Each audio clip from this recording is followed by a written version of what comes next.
Hola a todos, vamos a presentarnos. Somos Carmen Ares Vigo, Eva Bollón Peña y Paola de Cabo Rey.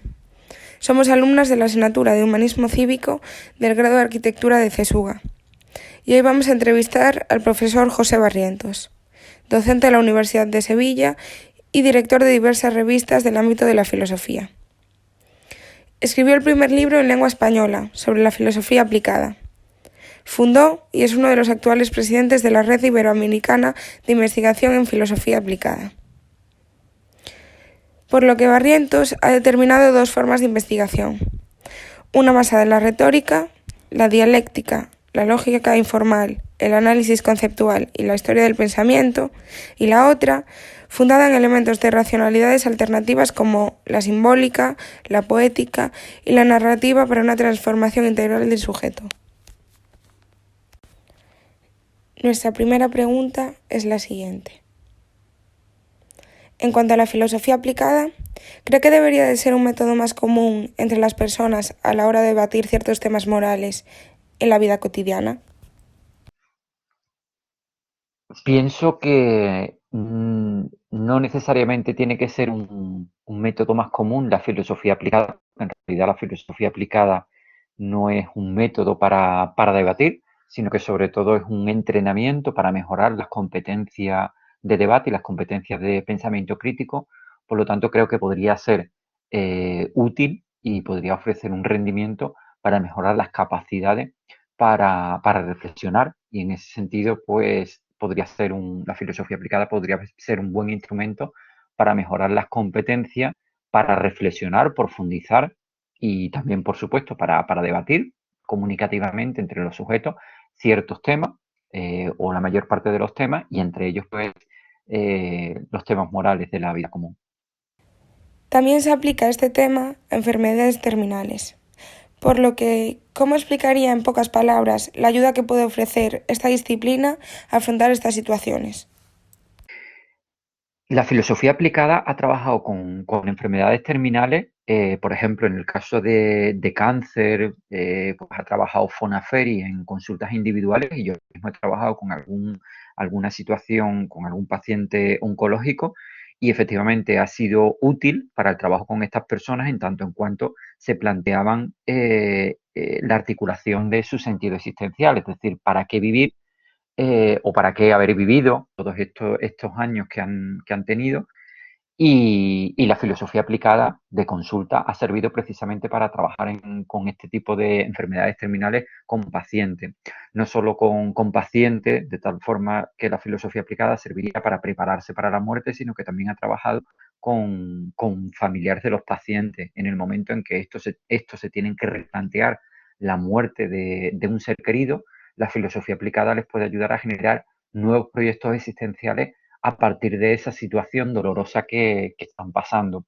Y no solo eso, sino que la filosofía aplicada también les puede ayudar a que esa situación dolorosa se convierta en un recurso existencial. Es decir, qué pueden aprender de esa situación y cómo precisamente esa situación los puede llevar a una serie de replanteamientos existenciales que los conduzca a una vida mucho más profunda.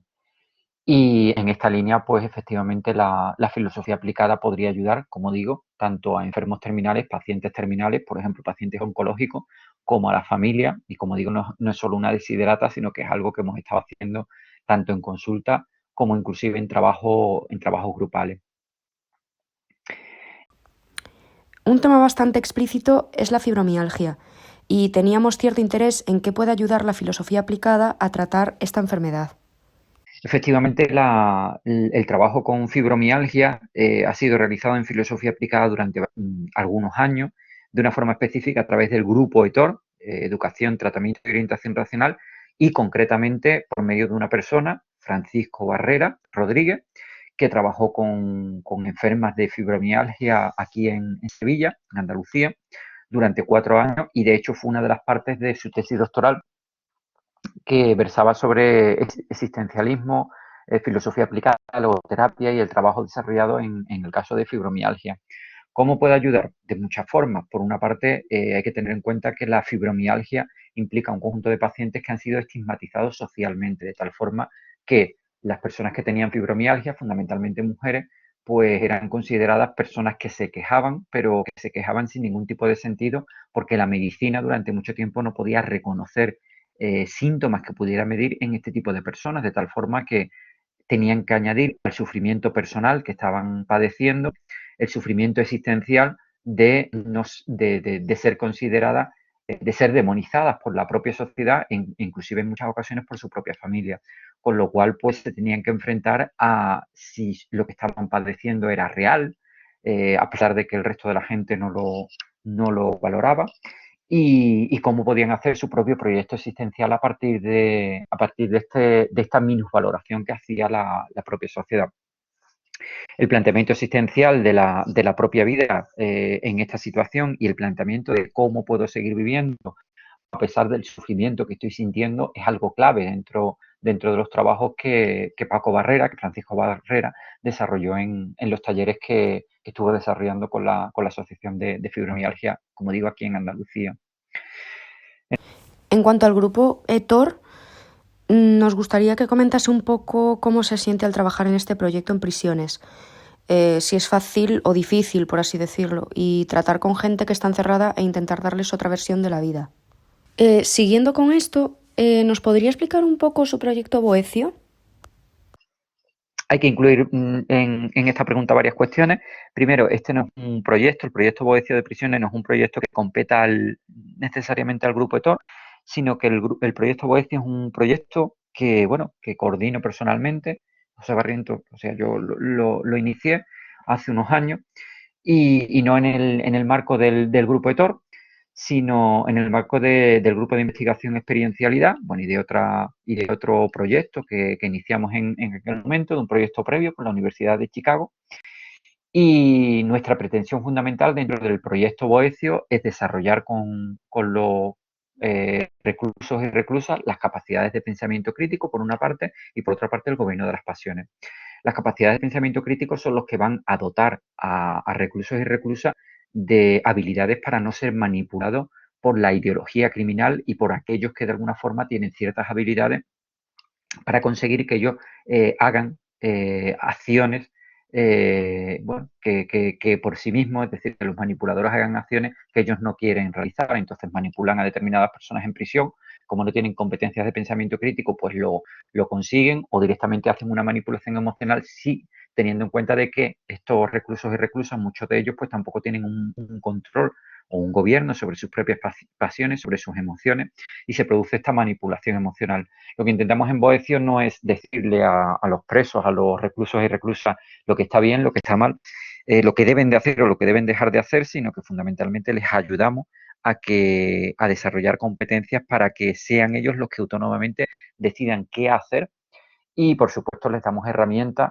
un curso de autodefensa personal en el sentido de autodefensa crítica en relación a estas manipulaciones que sufren.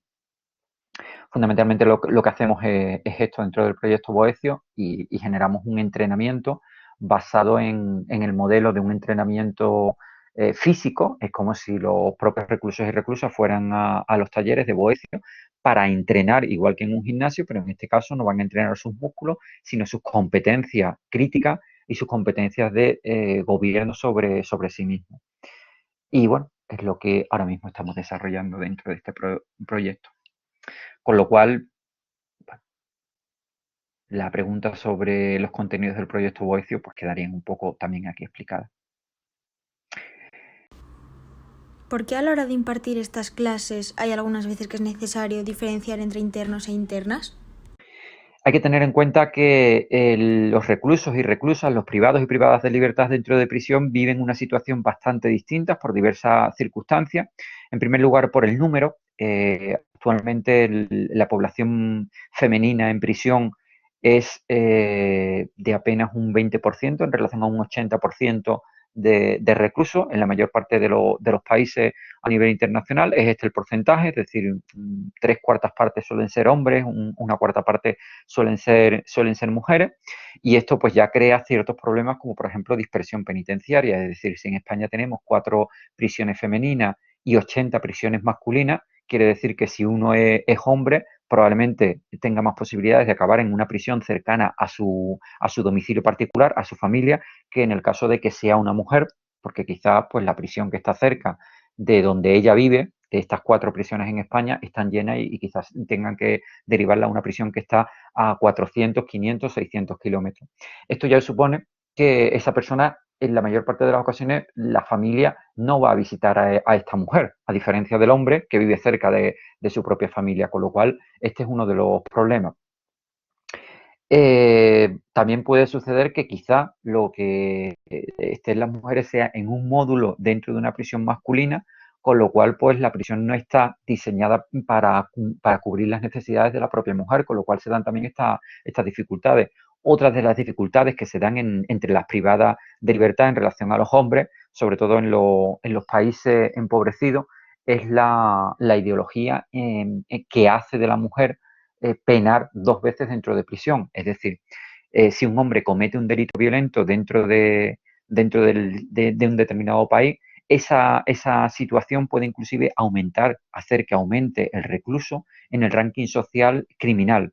¿Por qué? Porque se entiende que es una persona que tiene cierta valentía, se entiende esa violencia como una cierta valentía, de tal forma que puede aumentar en el ranking social.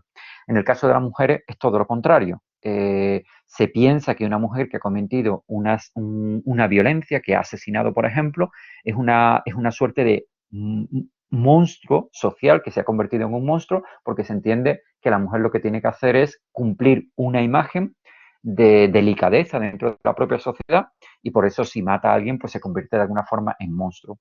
Esto lleva a que las mujeres que están dentro de prisión sufran una estigmatización mayor que la de los hombres, y esta estigmatización puede llevar inclusive a que muchas de estas mujeres no sean visitadas ya no solo por amigos, sino que no sea visitada inclusive por la propia familia, por los propios padres, porque consideran precisamente que es una vergüenza social que su propia hija pues esté en prisión y sobre todo que haya asesinado a una determinada persona. Por lo tanto, esto crea una serie de condiciones y de tensiones en las mujeres diferentes a las de los hombres, que hace que obviamente pues sean muy necesario el gobierno de las pasiones en el caso de las mujeres, y por supuesto también el pensamiento crítico, que va a ayudarlas a romper esta ideología en la cual ella ha sido subsumida por estar viviendo en una determinada sociedad. Por lo tanto, pues sí es verdad que habría diferencias entre hombres y mujeres, y este contexto pues hace que el tipo de los contenidos de los talleres pues cambie en algunas ocasiones en el proyecto Evolución. Por último, ¿recomendaría a las instituciones educativas que impartiese esta disciplina desde unos años tempranos? Fundamentalmente en años tempranos lo que se propone es desarrollar filosofía para niños. La filosofía para niños es una disciplina que desarrolla el pensamiento crítico, creativo y cuidadoso entre niños y niñas, desde inclusive la educación infantil. Y al desarrollar estas capacidades, los niños van a desarrollar capacidades democráticas. ¿Qué quiero decir con esto? Que toda democracia exige que los niños, que exige que sus ciudadanos tengan un poder crítico para construir esa propia sociedad. Cuando hablamos de democracia, hablamos etimológicamente de que el poder, el kratos, está en el demos, está en el pueblo, pero el poder no va a estar en cada uno de los ciudadanos si estos ciudadanos no consiguen decidir autónomamente aquello que quieren hacer. Para desarrollar esta decisión autónoma, para desarrollar esta autonomía, es necesario que el pensamiento crítico sea una fortaleza, sea un pilar de su propia existencia, sino probablemente lo que estén haciendo sea reproducir un discurso que no les pertenece a ellos, que es un discurso de la sociedad. Con lo cual, ¿por qué es importante el desarrollo de la filosofía para niños, con niños, y por extensión de la filosofía aplicada en instituciones educativas? Simplemente porque queremos crear sociedades democráticas donde cada uno de los sujetos tengan capacidades para generar sus propias ideas, tengan capacidades para generar su propia identidad, y además tengan capacidades para entenderse entre ellos, y para ello pues podemos desarrollar también talleres basados en Jürgen Habermas, en las ideas de Jürgen Habermas, que pretendía desarrollar una racionalidad y unas acciones comunicativas que de alguna forma permiten la comprensión entre los diversos sujetos, y sobre todo hoy esto es muy necesario porque estamos viviendo una situación de bastante crispación, no solo política, sino crispación social, que exigiría precisamente estas capacidades, y estamos viviendo en ámbitos cibernéticos que incentivan esta crispación, y el ejemplo más claro es Twitter, en donde pues fundamentalmente lo que tenemos son haters o son personas que están precisamente en esta propia crítica. La filosofía aplicada ayudaría también a generar capacidades de escucha, capacidades comprensivas y sobre todo capacidades comunicativas entre los sujetos para, sin renunciar a los propios posicionamientos, poder llegar a conclusiones comunes. Muchas gracias por su colaboración con nosotras. Si nuestros oyentes quieren ampliar más información, les recomendamos acudir a las redes sociales del profesor Barrientos. Muchas gracias. Muchísimas gracias por vuestras preguntas y bueno, aquí me tenéis para cualquier otra cuestión, bien sea a través de email en barrientos@us.es o en mis redes sociales, José Barrientos Rastrojo. Me podéis encontrar tanto en Facebook, Twitter como en Instagram.